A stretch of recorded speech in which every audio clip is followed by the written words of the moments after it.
一日が終わり、人々が眠りにつく頃、おいらの一日は始まる。睡眠は眠たくなったら適当にとる。人は無職の TK って言ってるよ。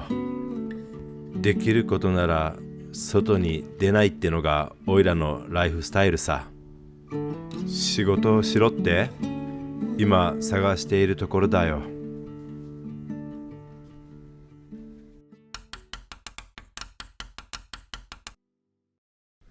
この番組はアケホストさんと TK ズの皆さんの提供でお送りします。おはようございます。日本で人生がうまくいかずアメリカに逃亡してきて12年目の無職の TK です。まずは洗顔して加齢臭を取っていく。取れた。それから猫たちに餌をやる。一体何をしたらいいのか、人生で本当にやりたいことがわからなくなっていたおいらに、8つ年下の妻が勧めてくれた YouTube。2024年の9月から始めて半年かかってようやくチャンネル登録者数が940人になった。はじめは自分の生き恥を40歳のおじさんになってインターネットにさらすなんてやりたくなかった。地元長崎の知り合いからも TK 何ばしよっとね、はよ帰ってこんねとか、そんがん言葉せんと恥ずかしかと叱られた。それでもずっと無職で家に引きこもっていたおいら。これしかおいらが生きていく方法、生きていることをみんなに知ってもらう方法がなかった。これが九州男児のおいらの最後の決断体。妻のコーヒーアートも少しずつ上手くなっている気がする。今朝はポークソーセージのサンドイッチを妻が作っていく。いつものラップをバンズに変えるだけで楽しめるバリエーションの一つさ。ポークソーセージのサンドイッチ完成。いただきます。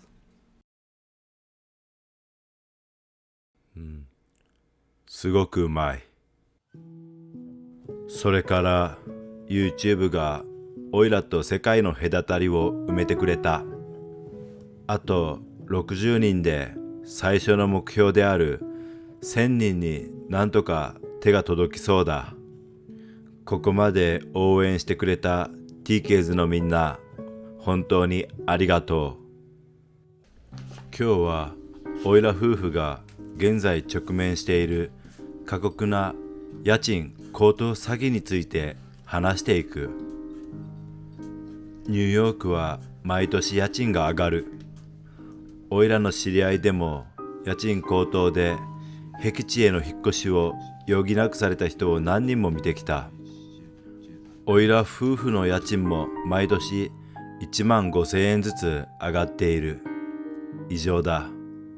2020年に22万4,000円、2021年に27万6,000円、2022年に29万円、2023年に30万5,000円、2024年に32万円となった。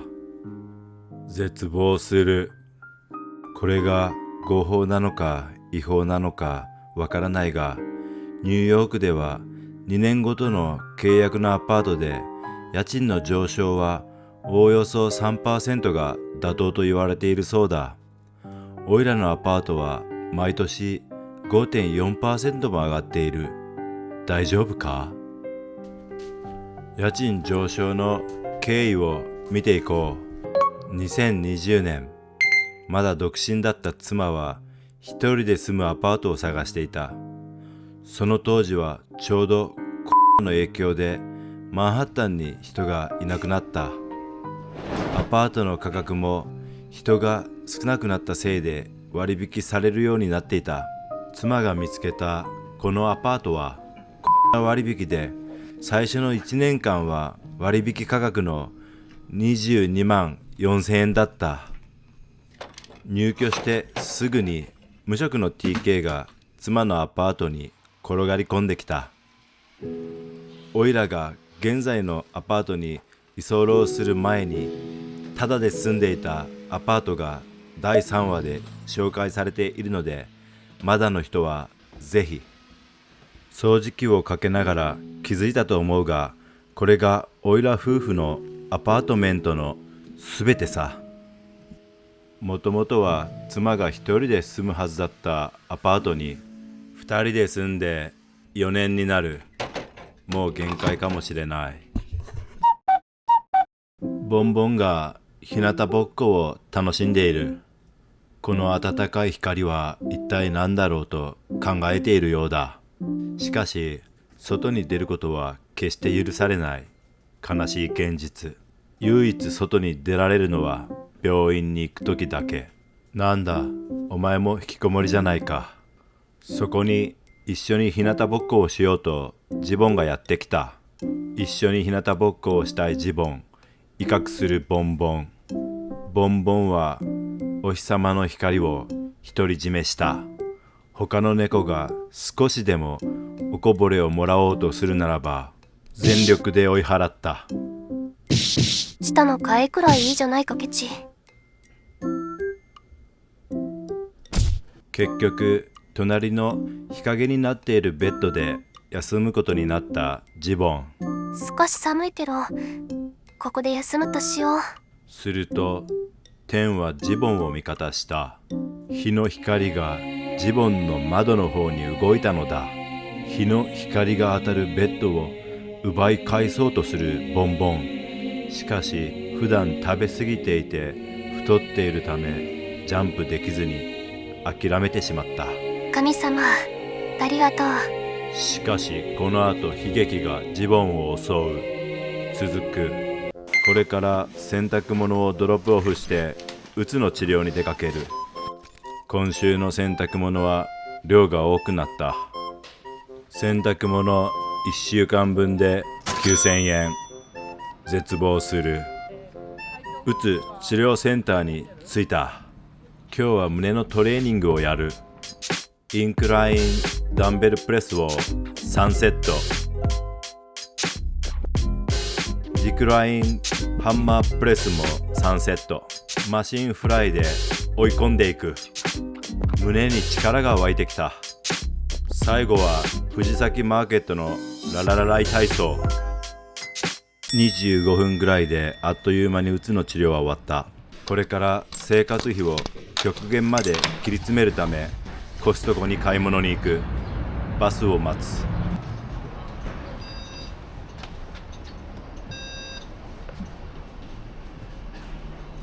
バスに揺られること10分ぐらいで犯罪率の高い危険な地域に着いた。生活費を切り詰めるにはここにあるコストコを利用するしかない。コストコが見えてきた。おいらたちは車がないため手に持てるだけの食料品を購入し帰ることにする。入ったらすぐに家電コーナー。アメリカの家電コーナーで日本のメーカーを見ることはなくなった。 LG、サムソン、よくわからないメーカー。時代が変わってしまった。ここで賢く買い物をして生活費を切り詰めるのだ。無職のおじさんが通ります。無事に買い物が済んだ。お腹が空いたのでピザを食べて帰ろう。少し出費がかさむが帰りはタクシーだ。うちの家賃の話に戻す。2021年アパートは1年ごとの契約だ。管理会社から2021年の家賃は27万7000円になると連絡が来た。5万3000円の増額だった。これはもともと1年間のコロナ割引価格からの上昇と分かって住んでいたことなので覚悟はできていたが、増額幅が異常だ。家に着いた。これからコストコで買ったものを見ていく。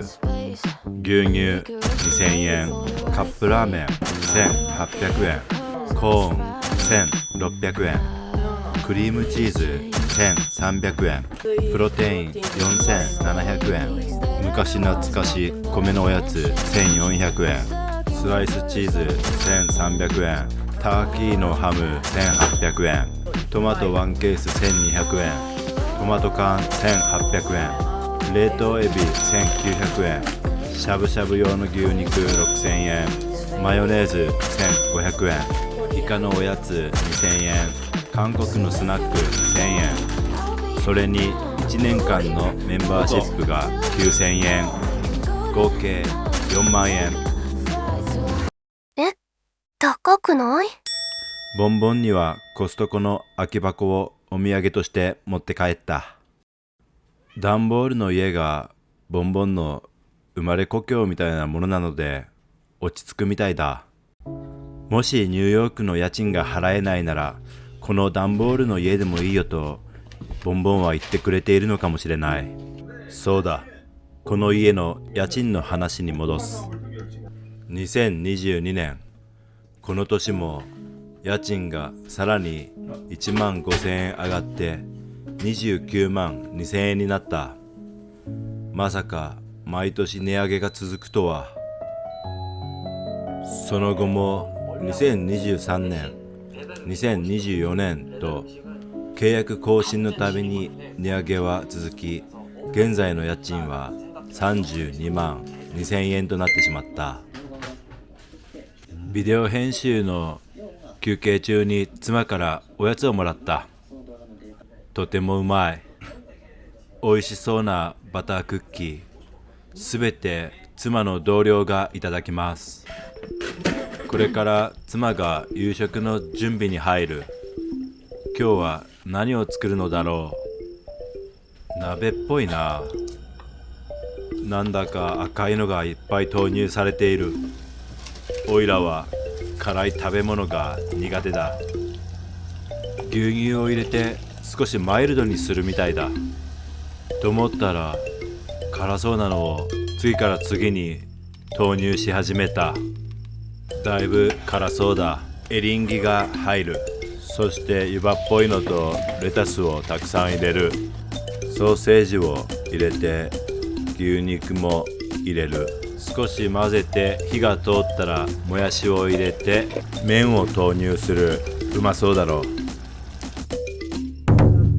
中国風火鍋の完成。いただきます。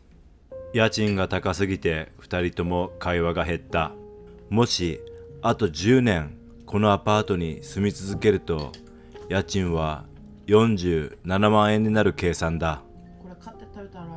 そろそろおいら夫婦も家賃が膨らみすぎて妻の収入とおいらの親兄弟の仕送りでは円安の影響もあって家計が厳しくなってきた。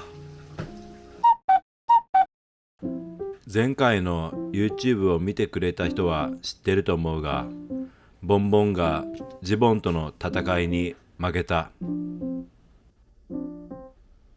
次の瞬間、ボンボンが動いた。ジボンに攻撃を仕掛けたのだ。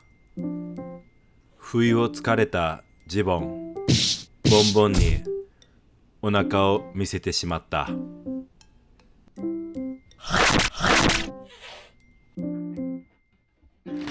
決着がついた。ボンボンナンバーワン、ジボンナンバーツー。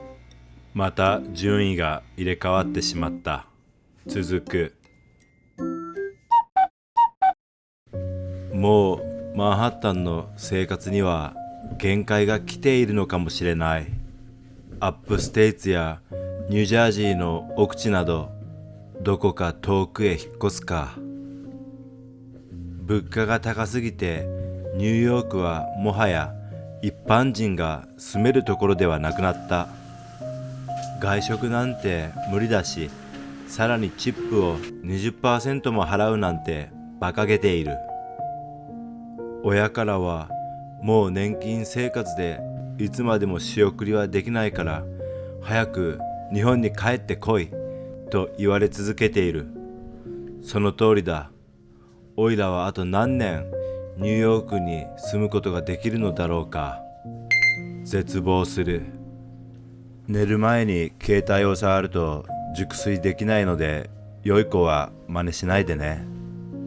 TKs の皆さんも、これから TKs になる皆さんも、最後まで見てくれてありがとう。みんなからのコメントがおいらの生きる糧さ。次回の無職の TK はグッケンハイムのアーティストに感化される。今日からおいらもアーティスト。この番組は明けホストさんと TKs の皆さんの提供でお送りしました。